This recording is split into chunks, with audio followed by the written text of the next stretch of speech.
Classificação indicativa. Livre para todos os públicos.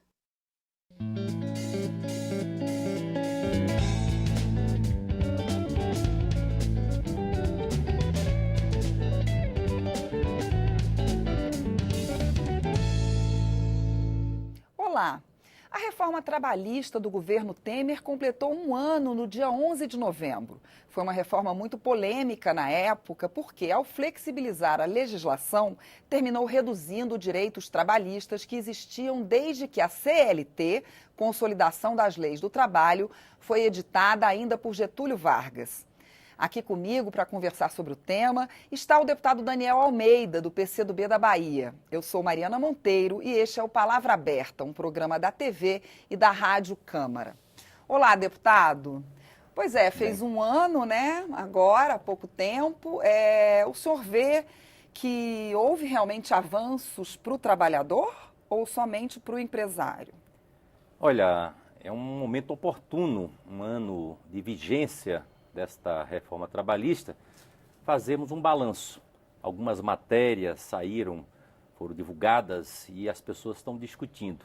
E esse balanço, mesmo que ainda parcial, revela que não foi um avanço, foi um retrocesso.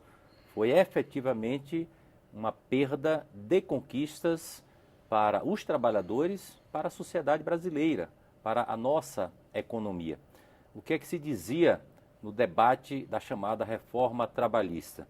Que ela produziria empregos, geraria novos empregos na nossa economia, que daria vazão a empregos mais qualificados, com a flexibilização na contratação de pessoas, setor de informática, de TI e assim por diante. Falava-se que daria mais segurança jurídica, com menos conflitos sendo levados à Justiça do Trabalho e que daria uma possibilidade de uma flexibilização nas relações de trabalho e favoreceria a negociação direta. Nada disso aconteceu. Um ano depois, não gerou emprego. O que se verifica é que alguns empregos formais foram transformados em empregos precários, empregos informais. Sem carteira assinada. Sem carteira assinada. Vários direitos trabalhistas que estão garantidos pela carteira assinada. Exatamente. Isso com impacto na Previdência Social, né? Tem casos de trabalho intermitente que a remuneração não chega ao salário mínimo e o trabalhador teria que tirar do próprio bolso se quisesse manter com as garantias da Previdência Social. O número de ações na Justiça do Trabalho diminuiu muito em função do receio que o trabalhador tem de recorrer à Justiça do Trabalho, que em muitos casos ele pode ser penalizado. Não só pode ser demitido, como ele pode ser penalizado. O trabalhador agora, se ele tiver numa atividade insalubre e ele quiser reivindicar este direito, ele terá que tirar do próprio bolso para pagar um perito que fará a checagem sobre aquela condição de insalubridade. Ora, o trabalhador tem possibilidade de fazer isso, né? Então o número de ações na Justiça do Trabalho diminuiu. Esta reforma trabalhista, ela alterou todo o sistema sindical brasileiro, que vigora desde a década de 40. Em relação ao sistema sindical, o que mudou? Deixou, perdeu força, os sindicatos perdem força. Deixou de ter a contribuição sindical, que era uma das principais sustentações da atividade sindical, propiciou a negociação direta. Você pode fazer uma negociação direta entre empregado e empregador, tanto no contrato como no desligamento, né? Isso fragilizou os sindicatos, fragilizou a relação de trabalho. O cidadão está desempregado. Para a pessoa que está em casa entender, hoje em dia, quem ainda não trabalha, né, hoje em dia é necessário que o sindicato pode intervir ali a favor do trabalhador, na hora do contrato e na hora do desligamento. Do desligamento. Tem as convenções coletivas que estabelecem patamares mínimos na relação de trabalho num determinado setor, metalúrgico, comerciário, bancário e assim por diante. com a negociação direta e com a prevalência do negociado sobre o legislado, mesmo coisas que estão na lei, não passarão a não ter validade, né? Não tem a chamada ultratividade, ou seja, você tem uma convenção coletiva, no dia que ela vencer, aqueles direitos que foram assegurados na convenção coletiva deixam de existir. Anteriormente, esses direitos seriam preservados até que se fizesse uma nova convenção coletiva. Agora isso tudo deixa de existir. A relação direta num contrato impõe uma situação de desigualdade do trabalhador perante o empregador. O empregador diz, olha, eu lhe contrato, mas você tem que cumprir tais e tais condições, né? Se ele está desempregado, numa economia com 14 milhões de desempregados, ele se submete a qualquer coisa, né? Com isso, muita gente perdeu o emprego, foi contratado uma outra pessoa com uma remuneração menor, e aquele que saiu do emprego buscou uma opção no mercado de trabalho, teve que aceitar uma remuneração também menor. Ou seja, diminuiu o patamar de remuneração dos salários e isso impacta toda a economia.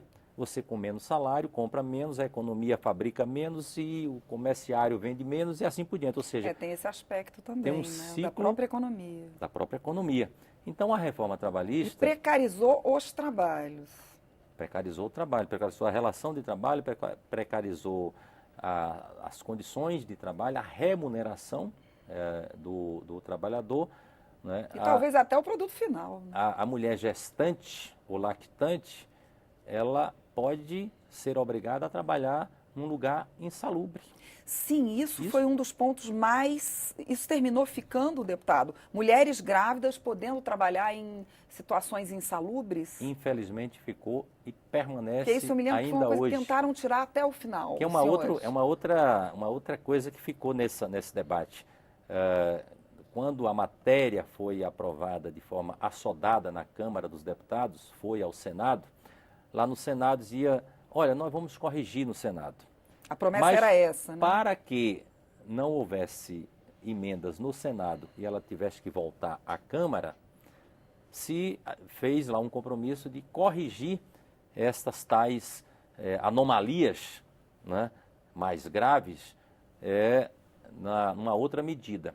Isso não foi feito e essas bárbaras anomalias, essas coisas selvagens, continuam na legislação ainda hoje e, infelizmente, continuam a serem praticadas, né? Então, se nós fizermos um balanço, é fundamental que a gente faça um balanço, nós vamos ver que nenhum benefício se verifica a partir da reforma trabalhista. Quer dizer, da forma que o senhor fala, nem mesmo os empresários devem ter ficado tão satisfeitos, né? Porque não aumentou o número de empregos no Brasil, não aumentou a remuneração de quem pode comprar, não melhorou a economia.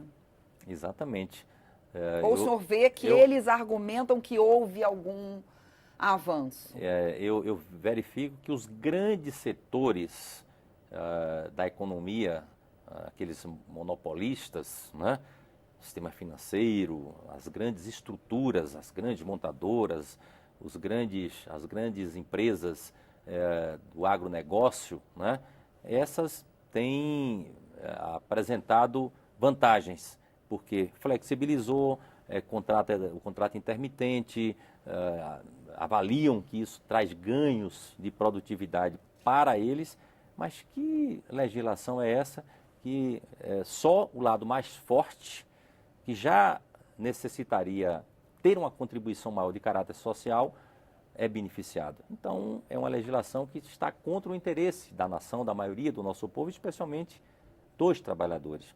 Eu acho que um ano depois, a reflexão que a gente precisaria fazer é a reflexão no sentido de uma modificação disso, uma reposição desse direito dos trabalhadores.